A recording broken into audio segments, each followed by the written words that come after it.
Normal ken yam kana diala kontin baro ani lingwa same Nuer TV ene biya kamal anda mandu ne changyak gwa same bana rwache katin kontin lat karodian te kon kaler te gorliang ki te goro de ranti ka shoblo aitin you know bana rwache katin wanta lat karodian ka ki South Sudan te gorno de nyaga yekel mi jira mi jidit gwa same Nuer TV gorjen wo jender chonkel ka channel mene ko miche te ka lar miche ben da shwa mala shube keji go re support when wo der chonkel ka channel ban raje me ban je lat kel in you know ken yam barach ka kuumɛ South Sudan eno ka jo mishalat en go nene chala do kuumɛ South Sudan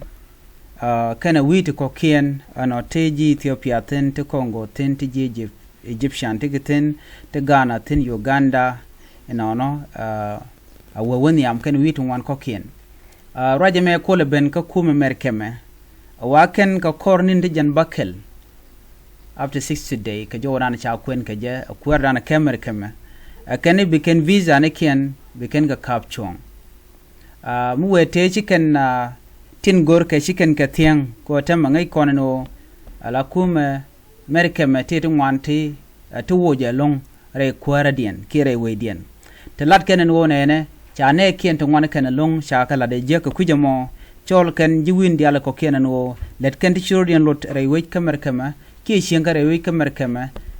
teleke warga munyu de gwan wo cha ka jako ken it bishin mɛrkɛmɛ ka kujamo a kala de wo chine wi diality ate South Sudan tin chine ka mojni ne jan bakel ko de ken ken dialan kontin jaga ko ba visa ne ken ba ka kapchong ka te rambo kot mi bijien ray wich ka South Sudan ki ka Ethiopia mi bowa ka mɛrkɛmɛ meken ken kwakten kontin cha gor meken ken ka kon realika chet ko gor ka jen wode ne tin la ji South Sudan ji Ethiopia ji Uganda tin che pegre wich ka mɛrkɛmɛ de ka lojok ala de ka loj ray winiken ngai kone kuumɛ mɛrkɛmɛ me dan cheni tungwan che ka loj ray wich ka South Sudan ka che ka loj ki Ethiopia antam mi chitu ko tama ku kana goran wo biken visa biken ban ko rami mo mete ke passport ke tike visa dung mɛrkɛmɛ baji yik jako shibu wore wich ka mɛrkɛmɛ ke shibu ben ka woje dan la way dun ke la dorun so na me jiya mi shiro da lot mi goro ne diala kontin te ka mɛrkɛmɛ ti la ji South Sudan ke ji Ethiopia biya yik te ga lenga no mete ga te kan fulfill ray kuumɛ ka mɛrkɛmɛ kuumɛ no kun gor jen wo de yen na modi yen ngai ko terambe ben ka ko run ka men be mi bijere woje dana teten ka ben ka Africa so na me jo ma cha kwenen wo ka kor 6 day de ko laro wo ka kor pen de shop karo kan pedro titi wona ka pay badak dio jen wo gor ke jen woti dialati de kari alaka so ma kan kari alaka kuumɛ mɛrkɛmɛ be ka woch ke be ka gek terambe jal mi bo woje mi ka terambe ben woje me ka jo dana ji kana lat so misha visa misha je ban beje long kane to dial ko la jel la traveler ne ko la be ka Africa ka we ka mɛrkɛmɛ so mitale ji visa ke charge bino visa bon gwasa mo ko bo we dodien so de yen me de yen ngaj so be beje long kane ko dong te ke family ne to dong te especially woni kana man dong de jen be shoro be gulki be shigri be gul ka jano tele kan permit no be so to wa gor ken wode ko fulfill ken yam kan ken kapchong kan de shirga ton so jo me gor jen wode jenaling jor dien banyo go right tin gwaseme edung kuumɛ Zion bora ke kuumɛ Zion and then ba jo go yo ke dung South Sudan correcting konan la rodian with me ka Western Equatoria gwaseme ke kuumɛ Zion ti kondi ala ngaje no shi korche to kam Zion ken Iran dio jen badi te ngi kimanana to ko to mulat ko na je wo korwin mon gor ko no ban ngaje no ngum to wi mon miti jegnial la jega men pinba ko antam rai ko ne kuumɛ Iran che kuumɛ Zion che bogolon ka dit che ne no te ka tana te chiliu ka chike dul chikan ka yala dul tungwan adundo cha kuumɛ Iran cha dor cha je dakalong de go jeno 40% way de cha dak cha meken diala ditte konte chikan ka topping cha ka dak non dongi do na me totin tin chikan ka taw rei nenten konti la neken ko tema ken me ken jiglet ken me ke dunga ma se dane laken dul gor laken me latin dul wala ken me latin mi molugo je Zion so tem right corner ci to ko cha kan ne shu ko kudang raw woniam dio je ci kono me ci konling ka cha got ken dial bom dien kelio ke powerin kelio cha je dak no man dien janane man ku kon lu gujeno dong direct de jenong wa kuumɛ mɛrkɛmɛ jate ka tin gwasa mo ko gor jengo dere kuumɛ Zion de je lok miche togono cha yiran cha je lok witen kokien shit ke Russia shit ke China ki widial kokien wo kon ka mishwal ke kuruin mon diden diodien no mi chigwa long by the way chigwa so miche togono chi kuumɛ de ti shika rodian nyogo metken ke chi kuumɛ chi French ke British la ji UK ka Canada tual ke ji mɛrkɛmɛ ti michi rodian matkel shika chong ke kuumɛ mala kuumɛ dung Zion ngai kon manan bro de lat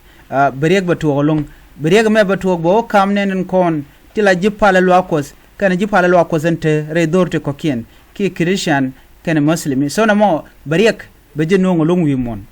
be economic beje yar bata jel na ka je beje yar chete roy nam ray kon tele renyal mi jel ka wi doaran shwal ke yiran ala win mon tem ray kon renyal jel ken ke dor Ethiopia ka rol Ethiopia jen gwada dana sha law karwada kene dor shwal ke me Egypt so bu ke Egypt bu kan wi dialo bu kan ga gol bu kula ben wo gonten content wogaten ngom nyu dana me nyu da jen wo win mon chawakel win mon we je ka jen gwasame mo gor anda tika liang ko don bi lar no chena gor no beling ngutu ka Zion ne ki ngutu ka Iran ne ki ngutu ka ji mɛrkɛmɛ mo gor je en wo de wi de ja ledeten ko kene den kon tintika bom win mon kelio mi ci kon gor no bana jeling na me bi ngaje no te karik to wante beno gorje en wode konti ka ngaketin kon lat korodin so ko to ga kam Zion kene Iran ci kormu toro kormu dit me de ton wan long de ga triggered de win mondar je yar no men ngai kona long ne ritual ke Iran ti ka ne ti monde te ga meti dit ti ci kan ka tet ka korun ton wante gor kano de kan win monde kan de ka no kene di tini kene ti shawri ala kan wode kan kuumɛ mala kuumɛ Zion de kan da ko Zion won motor long ci won medit won motor gwaye ci konto ka ku Zion ci ne wan ci lutin Zion of course ne to ci ne wan dong ne wel ki ne wel be pin ku jemi la ku Iran kane shop ka jan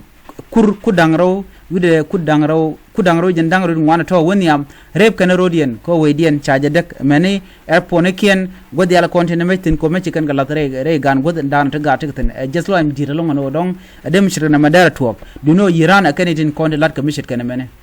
ko shi kan dia shir kan ka medan le rode ke gaze kene amas so ko kuje mo chanama ben ka South Sudan kuumɛ Western Equatoria te ka jomo jikan lat gwasme be jale la machek chegalong kuumɛ ji Western Equatoria ci kono ngaje ne Western Equatoria la yambio roy ka je wudi chwal ke futuyo jera medan la governor amene me ci kirme yadi chaje woj futuyo jen aram kel ka kuumɛ SPLA la kuumɛ Dr. Riek Machar ba ce joje gwan wone ne me ci wudi chwal ka me salpu kim yadi che futuyo che jelok ci gurno be je woj ka kana gwada kana je moy ramar do dien ci gurno be futuyo be je nakka ci futuyo ci roda bar ci wa ka kuumɛ SPLA wonte dor ko jen gwada dana betina ran SPLA pin Dr. Riek Machar no ti dialti let ka rodi na kan Dr. Riek Machar kan yen ka dobe dane dop kirmi yadi do Dr. Riek Machar kaje antama ce togo no ci nanyo go mbega nyal ne konti la ji Western Equatoria kana ko ne kor cha pet wanti nati ka pet dich te tele ne governor lene ne ke deputy ran kirmi yadit badno gwa ji SPLA yo taram cha kwanten so jo me gor jen odi yena ling community go ne am kel me ba kwanya la governor mo kwaje la kwanya la ran SSPD abala pinkir me yadit batede kam waje kwanya la ran SPLA yo batede ka jen critical time me so jo me amla ro den tama ku kana gor no de rande je kwany la kwer ke governor jen ta danan le ro den tama so ban limma dan le ro de jen jo dan go de nywa ye kel an ban yo je mu de be temal bye bye